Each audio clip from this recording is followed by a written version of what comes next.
Hey everyone, it's Christine from Financial Dreams with Christine. Welcome or welcome back to my channel. I am officially an empty nester. Both kids have been taken up to college, and that's that. It's just now my husband and I and the dog. I just dropped off my daughter today, and it really hasn't had a chance to sink in yet. But when I start to really think about it, I get very weepy. So I am doing budgeting videos to help me keep my mind off of everything for now. The next time we go up to see my son will be at the end of September, so that's about 4 weeks. And then for my daughter, probably 2 weeks after that. So about 6 weeks for my daughter. Well, I'll be busy with back to school stuff. In case you are new here, my husband and I are both teachers. So we have our beginning of school year coming up this week. So there's a lot going on, and hopefully my mind can stay preoccupied because I know the kids are having fun already. Hopefully, well, my daughter didn't start her classes yet, but my son has. He has a week in, and hopefully he's also getting some work done. Crossing all my fingers for that one. Okay, so without further ado, it is time to close out my August monthly budget. Now, usually I do the paycheck budget by the Budget Mom, and because it's August and I don't get paid in the summer, I had to do a monthly budget. So this is the closeout from the month of August using my summer money, and I will zoom in here so you can see. When I say summer money means that I have saved a little bit from each paycheck and have put that in a high yield savings account so that come summertime I have some money to live off of. There's a lot going on here. It was a very difficult month to keep track of, to be quite honest with you. I had to go over things many times. I think I complicated things more than they needed to be. So I'm just going to jump right in here because I think the explanation will just complicate things even more. So let's let the numbers do the talking.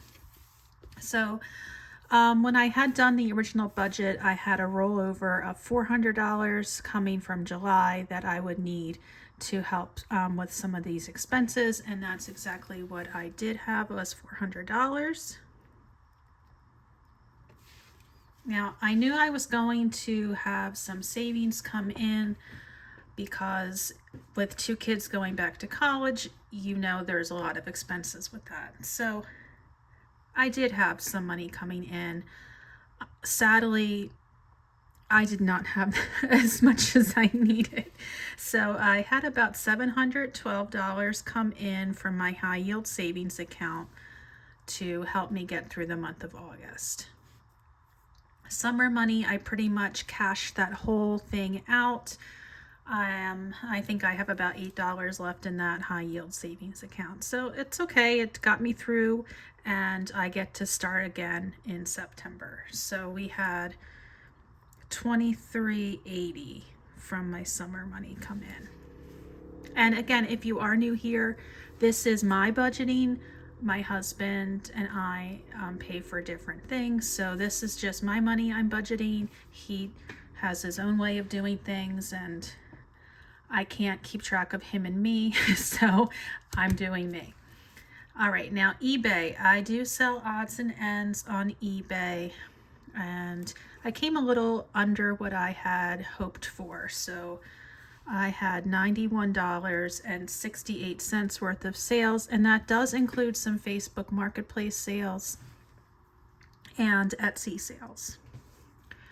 And TPT is Teachers Pay Teachers. Since I am a teacher, I do have a Teachers Pay Teacher store, and I sell some teaching resources, mostly literature choice boards for middle school grades, or like third, fourth, fifth, like the upper elementary, and then middle school. Anyway, August is a pretty slow month. It doesn't really pick up until the end of August. However, this TPT is from the month of July, because I get paid the month after I have these sales. So July is a super slow month, and I was hoping for $100, but I only really made $81.59. Usually I make about $400 per month besides the summer months. And August does pick up toward the end or middle and end of the month, because you have a lot of southern schools and Midwest schools going back, I believe, earlier than here in New Jersey. Okay, and other was a whole bunch of stuff. So I had my daughter had a scholarship come in. My husband reimbursed me for some expenses for the kids. I had some health reimbursements and things like that. So it was much more than the anticipated $50. It actually came in at $18.94.05. Okay, and when you add all of that up, I guess I should get my calculator, huh? Because I'm not doing that in my head.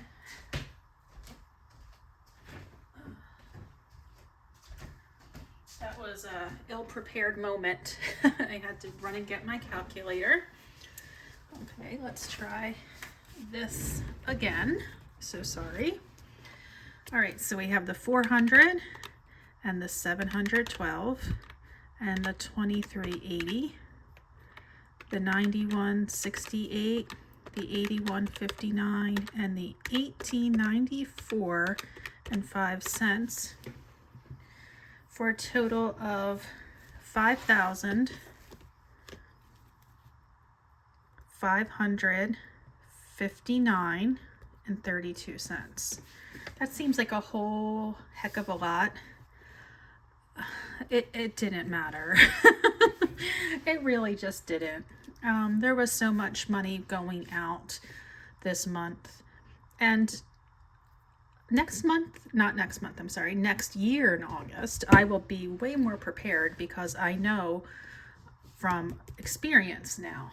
This was really the first time I did careful tracking of my expenses, and I will have more money set aside for August next year. Okay, so let's look at these fixed expenses. All right. So we do have natural gas here for our hot water heater, our dryer, and our heat. However, of course, we don't need our heat on in the summer, but still my natural gas bill was higher than I liked. It was $61.88. And I know I've said a few times that I really think my dryer's the culprit. So now that both kids are at college, I would like to kind of pay attention to that and see if that, since we won't be using it as much with just my husband and myself, that should go down. So we will see. Okay. Verizon, $198.96. That's cell phones for all four of us. And now Comcast. If you've been following along on my Comcast saga, you might recall that a few months ago I asked my husband to call Comcast to see if they could do anything to lower our bill. Well, by the time he was off the phone, he had figured out a way to make the bill go up. It was supposed to be a one-time charge, so this is it. This is the month it's supposed to be a one-time charge to boost our internet. It was like a $15 charge. So I had kind of estimated $256, and it wasn't too far off. So I already received the bill for September, and I can't wait to tell you about that. Stay tuned. All right, streaming. Streaming, I pay for a few streaming services, including Disney Plus, Spotify, and Netflix. And those come to $49.56. I had an annual fee for a credit card, which was $49. So yes, I pay this annual fee, but each year on the anniversary date, I get one free night. You can't beat one free hotel night for $49. It's worth it to me. I have a lot of trips to see my kids at college. This year, that one free night is going to come in really handy. And AAA. It was time to renew AAA, and that came to $212, my friends. Yep. For 4 of us, I like to have the kids covered while they're up at school.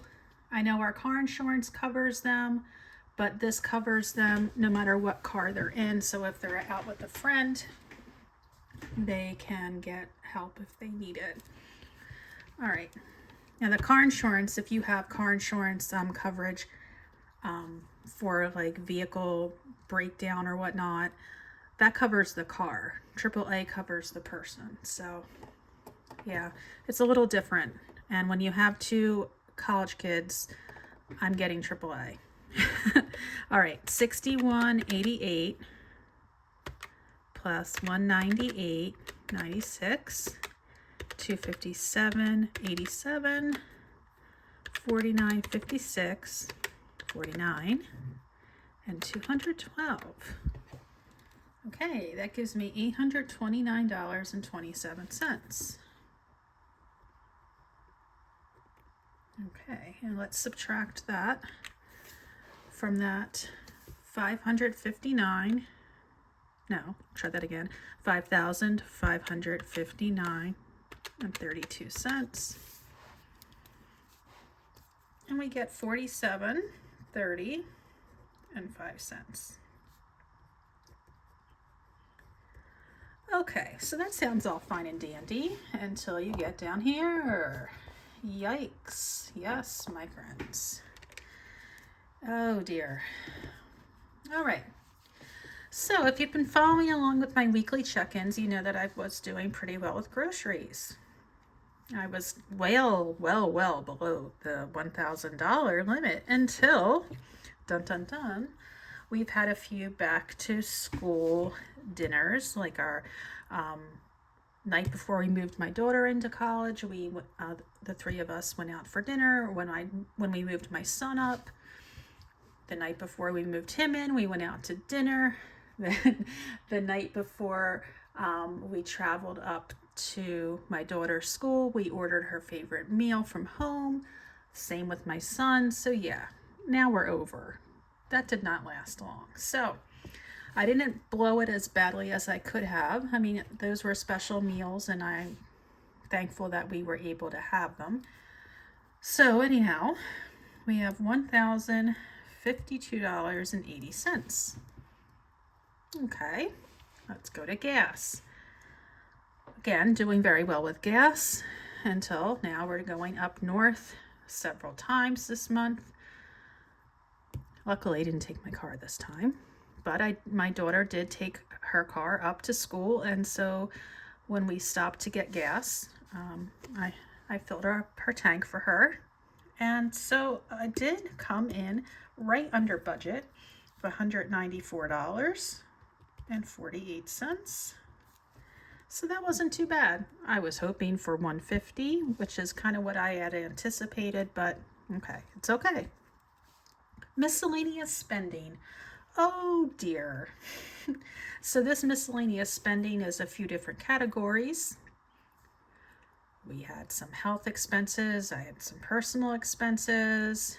We had a donation to a friend's GoFundMe. We just had a lot going on this month.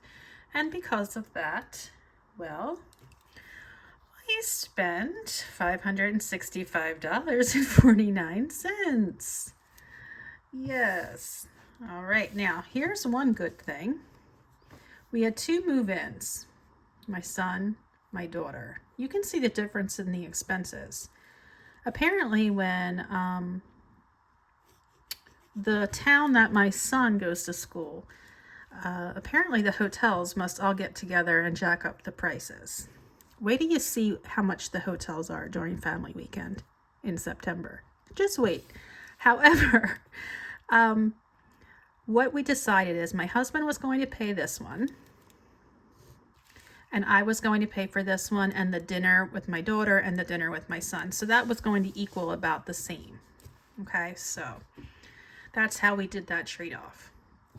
All right, the hotel we stayed at with my daughter was accurately quoted, so it was $264.73.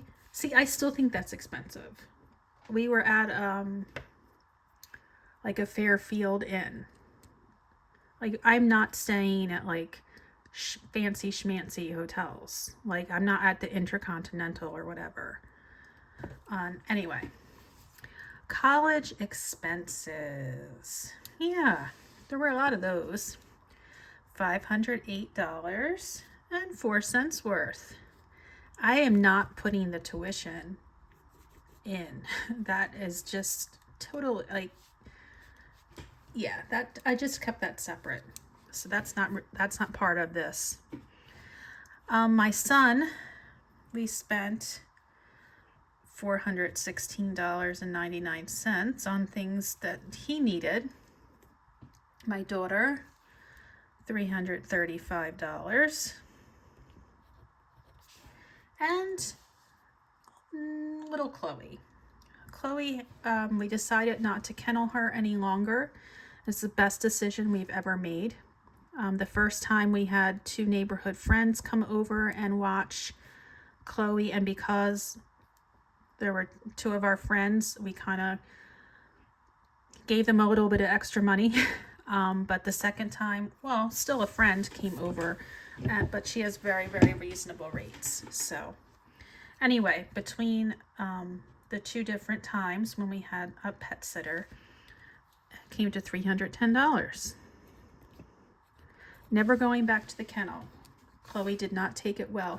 We did have a dog who passed away a few years ago, but we had a golden mix named Savannah, and she loved the kennel. Like, when we would drop her off, she'd run in and just have a blast. Chloe, not so much. All right, so yeah, you can see all this spending, and you're gonna see just how this number, yeah, doesn't last. Okay, so let's add all this up. $1,052.80, $194.48, $565.49, $264.73, $508.04,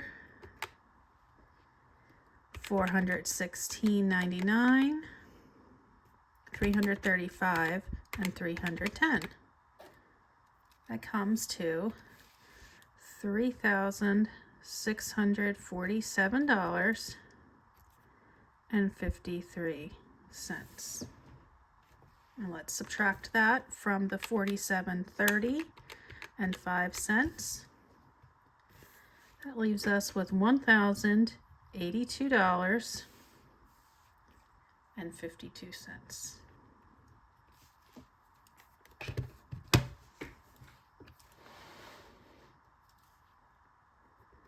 All right. This side's going to go real quick. So if you're still with me, thanks for staying. We're almost done. All right. Really didn't have any sinking funds except for one. We had this inflow of other that included my daughter's money from her scholarship. So I took that money from the scholarship and put it in the college high yield savings account for next semester. Okay, it was actually $1,500. I gave her $500 out of it for spending, for books and things like that, and $1,000 went into the bank. Okay, so that leaves $82.52. So let's bring it right down here. We are commercial debt free, so that's not in the picture. All right, I did have some money for savings challenges, or I thought I did. I also used some money from some Facebook Marketplace purchases for savings challenges, but money I took out of the bank specifically for this purpose was $50.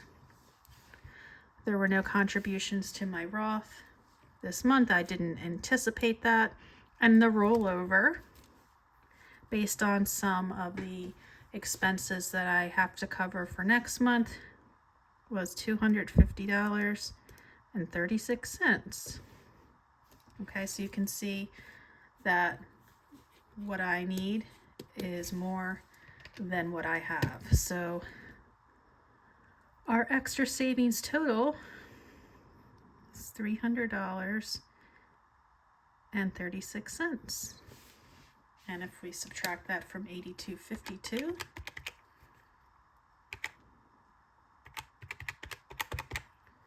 we get a negative of $217.84. So basically what this means is that my cushion in my bank account went down $217.84, which I knew it would go down a little bit. I didn't expect it to go down that much. So now the next couple months, I'm going to try and build it back up a little bit. A few months ago, I was thinking that, like, I had a cushion in my checking account of over $2,000, and I was like, I could better use that by putting it in, like, saving it and spending it down and putting some of that into my high yield savings account. I got it down to, let's see, like $1,600, almost $1,700, and I was feeling okay. Like, it was making me a little nervous. But then now it's in the 1400s, and it's like freaking me out, completely freaking me out. So this is not a comfort zone for me, and I'm gonna have to put a little bit back in there in September when I get paid and build that cushion back up a little bit. It just doesn't make me feel good. But anyway, that's that. My budget has been officially closed out, and here's to a better September. If you haven't checked out, please watch my video about how I'm planning on saving grocery money for the month of September. With 2 college kids out of the house, my husband and I are going to go through a pantry and freezer challenge. We're not going to buy too much. We'll buy the things that we need for our lunches and things like that for school, but all of our dinner meals are already things that we have in the house. Okay, so please tune into that if you haven't, and I will catch you next time. Thanks for hanging in with me. I'll talk to you soon. Bye.